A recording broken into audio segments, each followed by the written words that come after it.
음극재, 도전재보다 더 저평가되어 있는, 더 전혀 반영이 안 되는 게 전해액입니다. 근데 이 전해액 같은 경우는 세 가지 특성이 있습니다. 2차전지 가자 하면서 그냥 몰빵 투자, 밸류에이션 안 따져보고 투자하는 게 그게 가장 조심해야 될 거고요.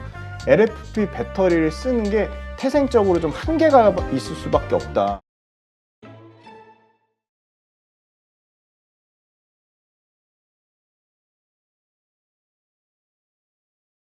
(2차전지) 공부 일단은 그 책부터 먼저 말씀드리면 이제 배터리 전쟁이란 책이 있고요. 뭐 박선영 이사님 쓴 K 배터리 레볼루션, 그 책이 아마 기본적으로 굉장히 설명이 잘 돼 있으니까 그걸 보시고, 그리고 2차전지 관련돼서 이 그 환경 컨센서스 가면 무료로 레포트를 볼 수 있는데 최소한 50페이지 이상 양극재 밸류체인은 어떤 회사들이 있고, 양극재 회사들 중에 어디가 경쟁력이 있고, 시장 점유율은 어떻게 되고, 매출가익이 어떻게 증가하고, 그 다음에 해외 업체들은 어느 회사들이 있고, 그런 산업의 초기 리포트 50에서 100페이지짜리 되는 그걸 리포트를 보시고, 그 다음에 전방 산업의 최신 동향은 계속 체크를 해야 되는데, 제가 보니까 미래에셋증권의 그 김진석 애널리스트가 계속 매일자로 지금 뭐 SK온 관련돼서 뭐 코발트 프리 개발이 들어갔습니다. 뭐 LG 에너솔루션이 애리조나에서 원통용으로 7조 2천억 그걸 했습니다. 그래서 그런 관련된 그 이슈를 계속 잘 정리돼 가지고 레포트로 나오고 있거든요.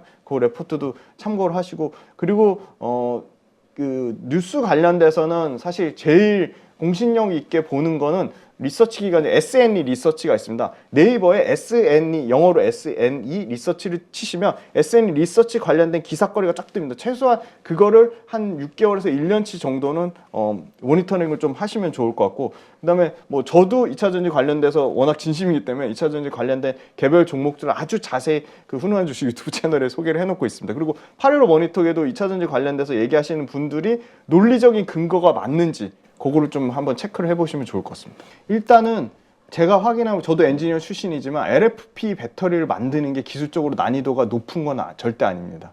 예, 양극재, 삼원계 양극재 배터리를 만드는 게 훨씬 기술적인 난이도가 높다고 말씀드리겠고요. 두 번째는 LFP 배터리를 쓰는 게 태생적으로 좀 한계가 있을 수밖에 없다. 이 배터리가 날씨가 추우면요 그냥 금방 용량이 급속도로 달거든요. 근데 삼원계 배터리보다 이 LFP 배터리가, 그러니까 안 좋은 온도, 기후 환경에서 급속도로 나빠집니다.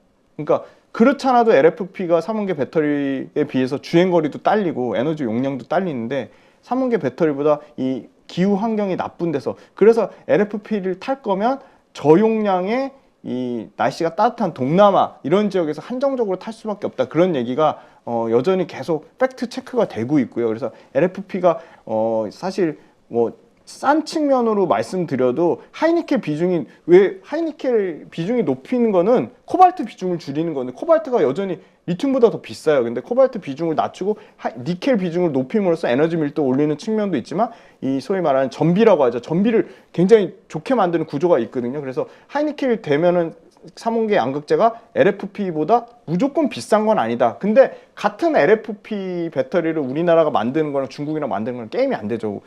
20에서 25% 정도 가격 차이가 난대요. 근데 가격 차이가 나는데 구조적으로 너무 다행인 건 IRA 법안이랑 CRMA 법안에 따라서 사실 그 포드랑 CATL 그것도 사실 결정난 게 아니고 굉장히 굴욕적인 거거든요. 돈은 포드가 다 되고 기술은 다 지원받고, 이렇게 굴욕적인 CATL을 굳이 그렇게까지 해서 미국을 진입하려고 하는 걸 봤을 때 미국이나 유럽 진입이 쉽지 않을 거라고 보고 있어요. 그래서 BYD 같은 경우도 사실 테슬라가 BYD 배터리 쓰다가 화재 나가지고 지금 앨런 머스크가 지금 둥둥 눈치 보면서 손절치고 있거든요. 그래서 그 부분은 쉽지 않을 것 같고, 결국은 LFP가 엄청나게 삼원계 배터리보다 경쟁력이 있냐, 그 경쟁력 측면에서 떨어진다. 그리고 두 번째는 LFP 배터리의 기술 진입 장벽이 낮아서 국내 업체들이 이미 하고 있고, 국내 업체들이 물론 가격 경쟁력에서는 안 되지만 상당 부분 이 IRA 법안이나 CRMA 법안에 따라서 이 중국산 BYD나 CATL 배터리를 교체할 거라고 보고 있습니다. 음극재, 도전재보다 더 저평가되어 있는, 더 전혀 반영이 안 되는 게 전해액입니다. 전해액은 대표적인 게 엔캠이라는 회사가 있고요. 전해액은 사실 비중이 약 10% 미만밖에 안 되거든요. 10% 미만, 10에서 한 12% 정도 되는데. 그러니까 전체 원가 비중에서. 원가 네, 비중에서. 맞습니다. 네. 양극재 1등, 음극재 2등, 3등이 아마 분리막하고 전해액이 공동 3등 정도 될 겁니다.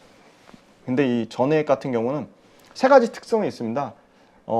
그 보관하는 거, 보관 기간이 짧아요. 최소한 3개월 언더로 보관을 해야 되는데, 그러면 현지에서 생산하지 않는 한 특수 용기에 저장해서 이동해야 되는데, 특수 용기가 무지막지하게 비싸고요. 이동하는 물류비가 또 물류 대란 때문에 여전히 비쌉니다. 그러면 현지에서 로컬라이제이션이 엄청 잘 돼 있어야 되는데, 그게 엔캠이 기가 막히게 잘 돼 있습니다. 헝가리에도 공장을 갖고 있고요, 미국에도 공장 있고, 중국에도 있고요, 아시아에도 있고요. 글로벌리 그냥 필요한 수요를 쫙 돼 있습니다. 맞출 수 있다. 네, 돼 있습니다. 근데 이 전액은 또 역시나 중국이 틴치란 데가 1등이고요. 과처란 데가 2등이고 이런 1, 2, 3등 업체가 다 중국이 싹쓸이하고 있는데, 그 역시도 사실 이렇게 엔캠 같이 로컬라이제이션이 잘 돼 있는 회사가 중국 업체의 점유율 충분히 뺏어올 수 있다고 보고 있어요. 그래서 엔캠을 봤더니 엔캠이 캐펙스가 엔캠도 굉장히 공격적으로 캐펙스 투자를 하는데 연평균 70에서 80% 캐펙스 증가를 이미 하고 있고요.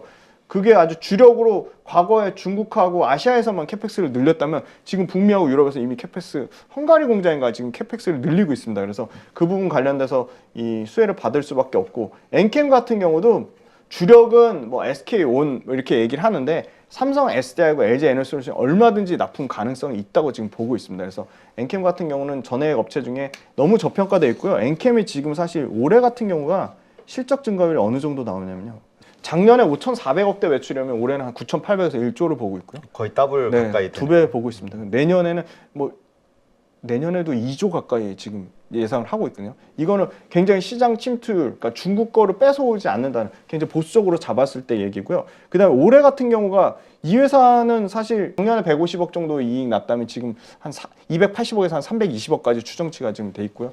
근데 내년에 한 580억에서 600억.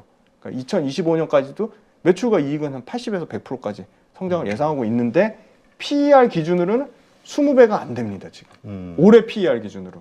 그러니까 EPS 성장률까지 갈 필요도 없이 엔캠 같은 경우는 올해 PER 기준으로 22배 정도 수준이니까, 물론 양극재나 음극재에 비해서 꼭 엔캠의 전액을 써야 되는 기술적인 그건 없어요. 그게 약점입니다. 그렇죠. 거기서 밸류에이션 할인해 줘야 되고요. 그 다음에 양극재 같은 경우는 바인딩 계약이라고 하잖아요. 너네가 폐기를 하든 어떻든 상관없이 무조건 써야 되는데, 엔캠의 전액은 제가 확인해 본 바로는 바인딩 계약이 아니에요. 거기서 또 밸류에이션 할인을 줘야 됩니다. 그러니까 재고에 대한 부담. 네, 재고에 대한 부담을 갖고 그리고 폐기할 수 있는 가능성. 부분도, 네.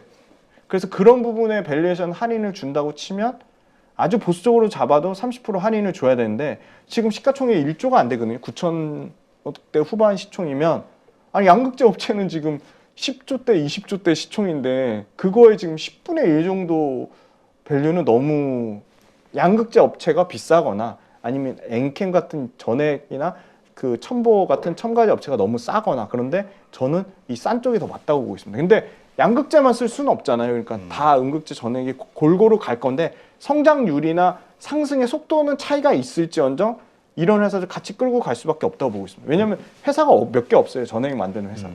그렇군요. 네.